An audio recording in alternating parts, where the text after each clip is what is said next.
دكتورة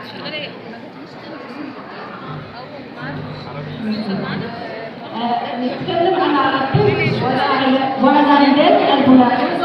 المسألة المشتركة بالنسبة للغة الجزائرية واللغة المصرية أنا أعتبر، لذلك نتكلم على الطب بين الأصالة والمعاصرة، وبين هل الدكتور يعالج المرض أو المريض. من هنا شركة ياسمينة تمثل الدول العربية والتجول للسياحة العربية، تمثل الدول العربية مصر وتونس وليبيا والجزائر والمغرب.